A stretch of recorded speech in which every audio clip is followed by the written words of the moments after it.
Bonjour à tous, c'est la rentrée d'À la Source avec une nouvelle formule. Cette année, 2 rendez-vous, le mardi et le jeudi, avec Charles de Pechepérou, que vous retrouverez dès la semaine prochaine, et Cyril Lepeigneux. Au sommaire de ce journal, l'Irak, avec une initiative des sénateurs en France pour inciter le gouvernement français à accentuer son aide auprès des minorités religieuses. En France, l'ouverture à Amiens du procès d'un prêtre jugé pour attouchement sexuel sur mineurs. Et puis en fin de journal, nous irons à Avignon. Le diocèse vient d'inaugurer une nouvelle plateforme qui réunit ses outils de communication. Ça s'appelle le cross-média. Et puis le dossier, après ce journal, vous sera présenté par Cyril Lepeigneux. Au menu de ce dossier, cette semaine, l'euthanasie en Belgique, Cyril. Alors oui, nous parlerons de l'évolution inquiétante de l'euthanasie en Belgique avec Étienne Dujardin, qui est le coordinateur des Dossards jaunes, un mouvement opposé à l'euthanasie né en novembre 2013. La France doit-elle en faire plus pour soutenir les chrétiens d'Irak? C'est la question qui est posée par des hommes politiques français de gauche comme de droite, alors que Barack Obama, le président des États-Unis, a lancé au sommet de l'OTAN le principe d'une coalition internationale contre l'État islamique. Une initiative des sénateurs qui a été présentée lundi pour pousser à la création d'un groupe d'études sur la question des chrétiens d'Orient et pour pousser aussi le gouvernement à aller peut-être plus loin dans l'aide aux minorités menacées en Orient. Je vous propose d'écouter 2 des sénateurs qui sont à l'initiative de cette démarche, Roger Carucci et Bariza Chiari. Ils répondent à Coraline Salvoche. Toutes celles et tous ceux qui se sentent concernés, qui ont le sentiment qu'il y a une inhumanité là inacceptable, doivent se mobiliser. Nous allons le faire au Sénat, en demandant ce groupe d'études, en demandant des témoignages, en demandant à ce qu'une part de la réserve parlementaire du Sénat aille aux chrétiens d'Orient, en faisant en sorte de suivre et de soutenir toutes les missions de l'ONU, en envoyant une délégation parlementaire à l'ONU.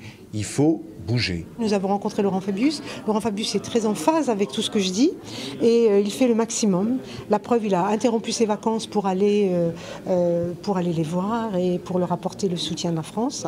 Donc il y a des questions d'ordre administratif, il faut les régler pour pouvoir accueillir davantage ceux qui sont vraiment dans le vrai besoin, mais aussi tout faire et apporter un soutien logistique, matériel, financier aux chrétiens sur place. Au même moment, en Irak se détériore la situation humanitaire des dizaines de milliers de chrétiens et yézidis réfugiés au Kurdistan irakien. Ils sont hébergés dans des situations spartiates. Goutte d'eau dans cette situation critique, la France a accueilli il y a une quinzaine de jours une quarantaine de réfugiés d'Irak. Parmi eux, une famille catholique syriaque qui vient d'arriver en Alsace, à Mulhouse.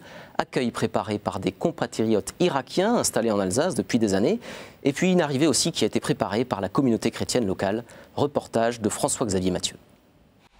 Bouchera est arrivée en France le 21 août dernier, accompagnée par son mari et ses 2 fils. Elle est accueillie à Mulhouse, chez sa sœur, installée en France depuis 16 ans. C'est la chambre à mon fils, donc mon fils, pour l'instant, il dort avec ses cousins dans le salon. Et puis ma sœur et son mari ils dorment dans la chambre. Le choc est rude pour ces réfugiés, le déracinement les bouleverse. يعني كشعري لا تدوك بهذا بلد يعني ناشي أصيليني بهذا بلد ناشي يعني كشعري أنهي وأنهي اتفاضها البلد كمبلطيهم أره مع هذا ناشط بالطن بيثح لك شعر بإهانة يعني بامتهان كرامته. Comme eux, ils sont des centaines de milliers à avoir fui les violences. L'appel du patriarche des Chaldéens à rester en Irak a bien été entendu, mais la terreur inspirée par les djihadistes a poussé la famille Al-Kessichak à émigrer. Elle a fui Karakosh à l'arrivée de l'État islamique et a d'abord trouvé refuge dans la ville d'Erbil, au Kurdistan, avant de prendre la direction de la France. وكردستان يعني ده كردستان حاليا امان بس لكن ما قد مستمر يعني هل انه تاب مثلا بيش هذه وضعيه او احتمال الزاله. L'église d'Alsace s'engage pour accueillir ces réfugiés. Dans le restaurant familial, il retrouve le père Vigneron. Au nom du diocèse de Strasbourg, il accompagne ces migrants pour l'obtention d'un visa et les démarches administratives. C'est parce que nous avons pu indiquer à nos amis prêtres en Irak la garantie de cet accueil que ces visas ont été établis. C'est dans ce contexte, à la frontière entre leur vie passée, leurs souvenirs et l'avenir incertain qui s'offre à eux, que Bouchera et sa famille font leur premier pas en France. Avec un espoir solidement attaché au cœur, revoir un jour la terre qui les a vus grandir. Et parallèlement, en France, la mosquée de Paris et le CFCM ont appelé toutes les mosquées de France et d'Europe à lire ce vendredi, lors de la prière, plusieurs passages du Coran qui interdisent de tuer un être humain. Le pape François, de son côté, a réitéré son appel pour la paix en Irak et au Lesotho lors de l'Angélus dimanche. Il a aussi évoqué la situation en Ukraine. Ces derniers jours, des avancées significatives ont été accomplies dans la recherche d'une trêve dans les régions concernées par le conflit en Ukraine orientale. Bien que nous ayons entendu aujourd'hui des nouvelles peu encourageantes. Cependant, j'espère que ces avancées peuvent soulager la population et contribuer aux efforts pour une paix durable. L'Ukraine, avec un cessez-le-feu bien fragile entre l'armée ukrainienne et les séparatistes pro-russes. À peine cet accord avait-il d'ailleurs été conclu la semaine dernière que des tirs d'artillerie se sont produits près de Donetsk et qu'une femme est décédée dans des échanges de tirs près de la ville de Mariupol. Hier, le pape a par ailleurs fait part de son émotion à la suite de l'assassinat de 3 religieuses italiennes tuées au Burundi dimanche dans des circonstances et pour un motif qui ne sont pas encore éclaircis. Le pape a salué ces religieuses fidèles et dévouées et exprimé sa proximité avec leur communauté religieuse et les familles des victimes. C'est dans ce contexte international que dimanche à Anvers, 300 responsables religieux du monde entier ont assisté à la cérémonie d'ouverture du rendez-vous annuel de Sant'Egidio, rencontre autour de la paix. Parmi eux, le patriarche irakien Louis-Raphaël Sacco ou encore sa béatitude Ignace Afrem II, patriarche de Damas en exil au Liban. Le président du Conseil européen Herman Van Rompuy était également présent. KTO reviendra sur cet événement dans notre reportage jeudi à 21h35. Et puis en Irlande, Monseigneur Eamon Martin devient le nouveau primat d'Irlande, prenant la suite du cardinal Brady. Atteint par la limite d'âge de 75 ans cet été, le cardinal Brady avait posé sa démission, acceptée par le pape François. En France, un procès s'est ouvert ce matin au tribunal correctionnel d'Amiens. Le père Stéphane Gotoguian, prêtre de 40 ans, jugé pour attouchement sexuel sur mineur, comparaissait devant la justice. Des faits qui remontent pour certains à plus de 10 ans, même si les plaintes sont intervenues seulement début 2013. Mis en garde à vue, le prêtre avait été suspendu aussitôt de ses fonctions par le diocèse. Mais les parties civiles ont mis en cause ce matin l'attitude de l'ancien évêque d'Amiens, Monseigneur Bouilleret, cité comme témoin assisté. Coraline Salvoche était présente à l'audience ce matin. Elle a rencontré l'avocate des parties civiles, insatisfaite. C'est beaucoup de colère parce qu'au final on n'a pas eu les réponses. L'évêque tourne autour, contourne les problèmes. Stéphane Gotoguian de la même manière ne répond pas directement aux questions où il a toujours des réponses à double détente. Nous, ce qu'on attendait de ce procès, c'est que les victimes soient à leur place de victimes parce que dans la communauté catholique il est très difficile de dénoncer le prêtre. Ils ont eu le courage de le faire. Monseigneur Bouilleret ne s'est pas exprimé devant la presse. À l'audience, il a expliqué n'avoir pas eu toutes les informations à l'époque pour pouvoir suspendre le prêtre avant la première plainte des victimes. Vérité et justice, c'est le souhait de son successeur à Amiens, Monseigneur Le Borgne. Ce fasse, c'est que justice soit rendue. Je ne veux plus entendre qu'il y aurait des personnes ou des gens vis-à-vis desquels on ne pourrait pas porter plainte s'il y a des actes graves en cause. Donc je crois que c'est très très important qu'on puisse en parler. La parole n'est pas toujours chose aisée, mais sur ces affaires-là, il faut prendre la parole. Je veux être juste avec tous, mais je veux d'abord être avec les victimes. En Alsace, l'archevêque de Strasbourg a ouvert dimanche dernier les festivités du millénaire des fondations de la cathédrale de Strasbourg. Une maquette de l'édifice existant il y a 1000 ans a été dévoilée au cours d'une messe qui a été célébrée avec les responsables des 14 zones pastorales du diocèse, donnant ainsi le coup d'envoi d'un anniversaire qui va durer 1 an. Manifestations ecclésiales et rendez-vous culturels vont se succéder dans la capitale alsacienne. À Avignon, le diocèse a décidé de moderniser et de fédérer ses moyens de communication. Il n'y a plus d'un côté la revue diocésaine, de l'autre la radio ou encore le site internet. Il y a une seule et même équipe baptisée Cross Media en anglais, une nouvelle plateforme pour faire des économies et aussi pour toucher un public le plus large possible. Reportage de Marine Wolf. C'est une grande joie pour moi d'inaugurer aujourd'hui le cross-média du diocèse d'Avignon. 1 heure d'émission pour expliquer le projet, retransmise en direct sur le site internet. L'idée du cross-média est en effet de faire travailler ensemble une équipe pour tous les médias. La radio, le site internet et le journal seront donc alimentés par la même équipe qui va sillonner le diocèse. chacun avait tendance à être replié sur son petit média et on avait du mal à croiser les informations, les nouvelles. Et là, il y a une volonté d'obliger les gens à travailler ensemble et à s'ouvrir sur l'ensemble de notre Église diocésaine. 6 salariés et 70 bénévoles vont travailler sur ce pôle. Pour l'Église, c'est le moyen d'aller au plus près des gens en adoptant leur langage. D'un même événement, on va pouvoir parler à différentes personnes. Il y a des gens qui sont à l'intérieur de l'église, on va leur faire un contenu qui est vraiment spirituel, qui est très nourrissant.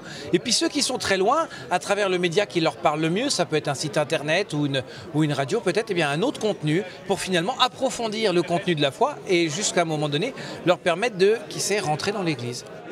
Tous ces médias sont également au service des paroisses du diocèse pour les accompagner dans leur communication et ainsi favoriser la propagation de la foi.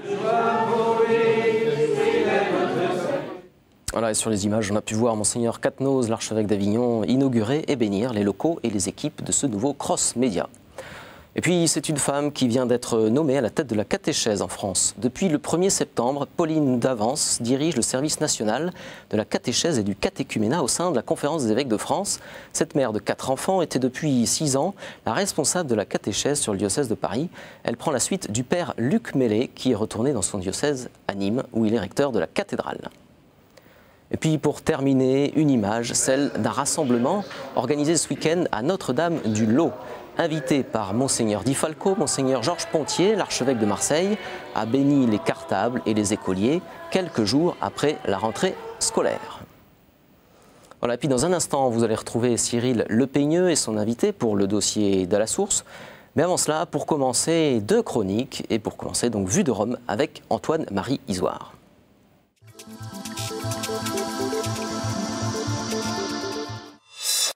À Rome comme ailleurs, la rentrée a eu lieu et si le pape François, dans les confidences qu'il faisait aux journalistes le mois dernier en rentrant de Corée du Sud, a promis d'être à l'avenir plus prudent après quelques épisodes de fatigue au printemps dernier, eh bien, son agenda de rentrée reste chargé. L'événement qui retiendra l'attention de beaucoup sera, à n'en point douter, au mois d'octobre, le synode de 2 semaines qui va rassembler les présidents des conférences épiscopales du monde entier pour travailler sur les très nombreux, on le sait, défis de la pastorale familiale. Une grande assemblée sous la houlette du pape François, mais qui donnera lieu à des options de travail qui, elles, seront portées pendant 1 an jusqu'à un nouveau synode autour de la même question. Mais ce premier synode en octobre, lui, va s'achever sur la béatification du pape Paul VI, un événement important. Avant cela, le mois de septembre est chargé aussi pour le pape qui voit défiler au Vatican des chefs d'État et de gouvernement du monde entier. Samedi prochain, le pape a aussi fait le choix de se rendre au nord-est de l'Italie, à Reggio Emilia, le plus grand cimetière militaire de la péninsule italienne. En pleine commémoration du lancement de la Première Guerre mondiale il y a un siècle, le chef de l'Église a décidé d'aller y prier pour les morts de toutes les guerres, celles d'hier et celles d'aujourd'hui. Une prière, puis une messe que vous pourrez suivre en direct sur KTO. Dès le lendemain, dans la basilique Saint-Pierre, le pape célébrera une célébration relativement inédite. Il va marier une vingtaine de couples romains. Il ne s'agira pas de la seule célébration liée à la famille, décidément à l'honneur en cette rentrée, puisque fin septembre, la place Saint-Pierre sera le théâtre d'une nouvelle rencontre inédite. Le pape a convoqué à Rome tous les grands-parents qui le désirent. On attend ainsi plusieurs dizaines de milliers de personnes âgées, entourés d'ailleurs de quelques milliers de leurs petits-enfants. On sait la préoccupation du pape face au sort réservé dans nos sociétés, à la fois aux jeunes et aux plus âgés, victimes à ses yeux, il n'a de cesse de le répéter, de la culture du rejet. Avant cette rencontre, le pape a choisi de se rendre un jour en Albanie, ce sera le 21 septembre. On murmure qu'il pourrait aussi se rendre en Turquie à la rencontre des chrétiens, des orthodoxes en particulier, et des musulmans. Ce serait fin novembre, et puis l'on sait déjà qu'il effectuera un nouveau voyage en Asie en janvier prochain, en se rendant aux Philippines et au Sri Lanka. Voilà, pour un pape qui devait lever le pied, c'est plutôt raté. Je vous dis à la semaine prochaine.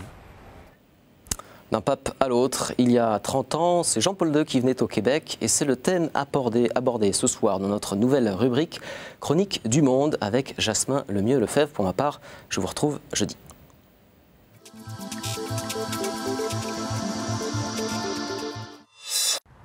Bonjour, bien heureux de vous offrir une première capsule provenant de l'Amérique du Nord, plus précisément de la belle ville de Québec.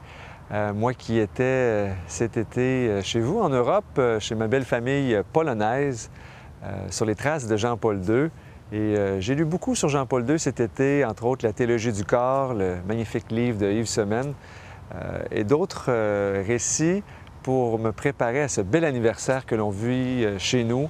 Du 9 au 20 septembre, c'est le 30e anniversaire de la visite de Jean-Paul II au Canada. Et la seule visite au Québec, le 9 septembre, il arrivait chez nous. Et je suis content parce que le 25e anniversaire était passé un peu sous silence. Mais pour le 30e, il y a beaucoup d'activités. Il y a des messes anniversaires, une exposition, une présentation de la pièce de théâtre La boutique de l'Orfèvre de Carole Wojtyla et un grand colloque qui se questionne sur la question de la guérison de la mémoire. On sait que le pape Jean-Paul II, lors de son homélie à l'Université Laval de Québec, devant 300 000 personnes, il avait parlé du divorce.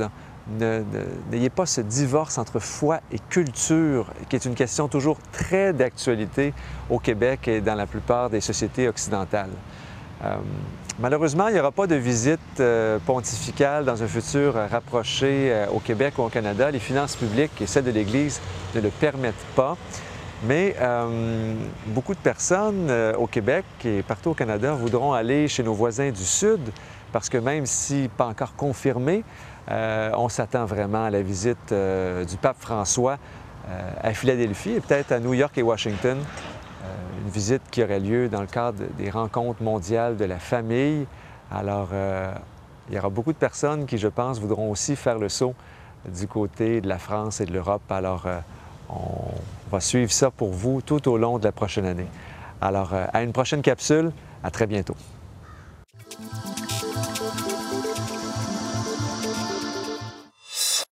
Alors, 89%, c'est l'augmentation du nombre d'euthanasies pratiquées officiellement en Belgique depuis 4 ans. Voici ce que l'on peut lire dans le rapport bisannuel produit il y a quelques jours par la Commission fédérale de contrôle et d'évaluation de l'euthanasie. Pour en parler, donc, Étienne Dujardin, vous êtes juriste et coordinateur des Dossards jaunes, un collectif de jeunes professionnels qui s'est mobilisé contre l'euthanasie depuis novembre dernier, novembre 2013, et qui est en train de se structurer davantage aujourd'hui. Alors, quand on voit ces chiffres-là dans ce rapport de près de 60 pages, on voit qu'il y a presque un doublement des euthanasies en 4 ans. Ça fait quelques 1800 cas. Qu'est-ce que vous pensez de cette évolution? Est-ce que ça vous a heurté? Évidemment, je pense qu'il y a une explosion du nombre d'euthanasies en Belgique. C'est assez interpellant. Vous l'avez bien dit, 89% en 4 ans, mais on peut... Si on remonte à 2002, en 2002, vous étiez à une centaine de cas. Maintenant, vous êtes à 1807 cas. Et d'une part, il y a un élargissement du nombre d'euthanasies, mais aussi un élargissement des pratiques d'euthanasie. Si vous regardez le rapport, vous voyez que 13% des euthanasies sont pratiquées sur des gens qui ne sont pas, en fin de vie. En situation de fin de vie et incurable. Tout à fait. Il y a 5% de cas où ce sont des personnes âgées qui ont des multiples pathologies, mais qui n'ont pas de pathologie grave ou incurable. Donc c'est par exemple la personne qui entend moins bien, qui voit un petit peu moins bien. Donc forcément, en 2002, je pense qu'on n'aurait jamais autorisé ce genre d'euthanasie ici. Alors ce que vous voulez dire, c'est qu'on est arrivé à un niveau de banalisation en fait? Banalisation, c'est peut-être un peu, oui, je pense. En tout cas, un élargissement assez préoccupant. Je pense qu'il y a une pente glissante qui est en train d'être... il y a une ligne jaune qui est en train d'être franchie. Vous avez certainement vu, ça a fait la une quasiment mondiale, une euthanasie pratiquée sur un transsexuel qui avait raté son opération et qui estimait qu'il devait être euthanasié pour cette raison-là. Il y a eu un autre cas assez médiatisé, c'est une personne de 95 ans qui est un ancien sportif professionnel et qui s'est euthanasié au milieu de sa famille avec une bouteille de champagne. Donc je pense... C'est étonnant ce que vous êtes en train de dire parce que ça montre un peu le paradoxe. Cette loi au départ, si je me souviens bien, en 2002, elle était juste là pour un peu protéger les médecins qui, dans des cas exceptionnels, pouvaient pratiquer l'euthanasie. C'est bien ça? Tout à fait. Et puis là, aujourd'hui, on a l'impression en fait que c'est tout juste si les médecins ne vont pas se faire condamner ou accuser parce qu'ils ont refusé de donner l'euthanasie ou de donner la mort, je crois qu'on peut le dire, à certains malades qui le voudraient parce qu'ils ne veulent pas souffrir, tout simplement. Je pense qu'effectivement, il y a un élargissement préoccupant et on voit que la loi de 2002 était là pour, ou en tout cas, elle était présentée comme pour aider des gens en phase terminale qui souffraient beaucoup, etc. Mais ce qu'on remarque dans la réalité des chiffres, c'est que beaucoup d'euthanasies ne sont pas pour des gens qui souffrent atrocement. D'ailleurs, la médecine aujourd'hui sait abréger quasiment toutes les souffrances. Et donc, il y a d'autres techniques comme les soins palliatifs ou la sédation qui permettent aux patients d'être soulagés. Et j'ai l'impression que l'euthanasie est en train de prendre le pas sur d'autres formes de soins qui pourraient tout à fait être recommandées pour certains patients. Oui, parce qu'on parle un peu de la mort des soins palliatifs en fait. Les soins palliatifs, je pense qu'il faudrait investir beaucoup plus que ce qu'on ne fait et informer aussi les patients en disant voilà, si vous souffrez, il y a les soins palliatifs qui sont là pour vous, pour vous aider. Et j'ai l'impression que l'euthanasie est beaucoup plus médiatisée. On ne parle jamais de la personne qui est entourée de sa famille et qui meurt chez elle tranquillement. On va toujours chercher le cas de la personne qui souffre atrocement et qui doit absolument être euthanasiée, alors que je pense qu'il y a beaucoup de gens qui meurent tout à fait dignement, et cela on n'en parle jamais. Alors si on revient sur le rapport, quel regard vous portez sur la composition de la commission qui l'a produit? Vous trouvez que... Oui, je pense que c'est une des actions principales des 2 strass jaunes, c'est de mettre le doigt sur cette problématique d'une part du manque de contrôle de l'euthanasie en Belgique et d'autre part de la composition de la commission de contrôle. Alors, de quoi s'agit-il en fait? Alors la commission de contrôle est une commission qui a été instituée par le politique pour contrôler et voir si le cadre législatif était respecté en Belgique. Jusque-là, c'est bien. Tout à fait. Ce qui pose problème, c'est la composition de cette commission. En fait, vous devez savoir que plus de la moitié des membres de cette commission sont des militants de l'euthanasie de manière publique. Donc, et un tiers d'entre eux sont membres de la DMD. Donc l'association pour le droit de mourir dans la dignité. C'est un lobby extrêmement puissant qui veut développer l'euthanasie un petit peu partout. Vous êtes en train de dire que la commission est plutôt un peu noyautée, donc finalement on peut se dire que ce rapport est un peu orienté? Il est plus qu'orienté puisqu'il est écrit en fait par la présidente de la DMD qui s'appelle Madame Hermans, coécrit avec d'autres personnes qui militent aussi publiquement pour l'euthanasie. Et le rapport, qui normalement doit rester neutre, se permet par exemple de suggérer que les cours de médecine incluent maintenant le fait qu'on enseigne aux étudiants la pratique de l'euthanasie. Donc je ne pense pas que ce soit le rôle de la commission de contrôle d'établir les cursus universitaires. Je pense que en fait, la DMD, sur son site internet, disait elle-même qu'elle utilisait la commission de contrôle pour diffuser leurs idéaux.